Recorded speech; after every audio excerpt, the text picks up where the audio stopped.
Hello everyone, Jai Jagannath. Welcome back to my mini blog. तो आज सकाल सकाल बिल्कुल भी उठा इच्छा ना, एत अलसुआ लगुला सहजरे मुझे अलसुई फिर भी मत अलसुआ लगुला। तो उठिक जाई देखला बेलू अजा मेडिसिन खाइले अजा कहते मु जल्दी उठीगला कि तू उठी पारनु 10टा बाजीगला। आठी मो आई आम गचर कलरा तोड़ा होता तो ताकू सब सजाड़ी रखुला। तापर जाकि ब्रश फ्रश कर मैगीटा खाईदेला गोटे पार्सल आसाला। तो पार्सल को रिसीव कर सारापर आज आम सियाणिया होगी 2 जन जाक कॉलेज जाइलु। जेहेतु +2 एग्जाम चलती मैम हेरिका सब एग्जाम ड्यूटी अच्छा।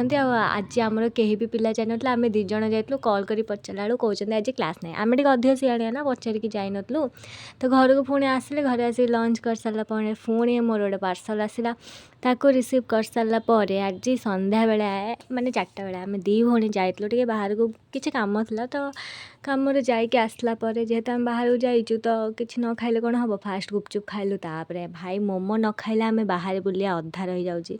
तो मोमो तापर खाइलु देन टिके जाइकी जलखिया घर पर नबार थिला तो तांको पाखे चेंज नाला तो से जलखिया भी खाईदेलु। देन पार्सल फार्सल धरिकी घर को आसलु। आठी मु गोटे चांद देखिए वीडियो कैप्चर करदेली। रुटीटा सब वीडियो बनैला बेले ही जमा फुलबनी, अलग टाइम तो फुल। तापर मुझे किसी खाई नी, क्षीर पीकी शोपड़ी। देखा गोटे वीडियो टाटा।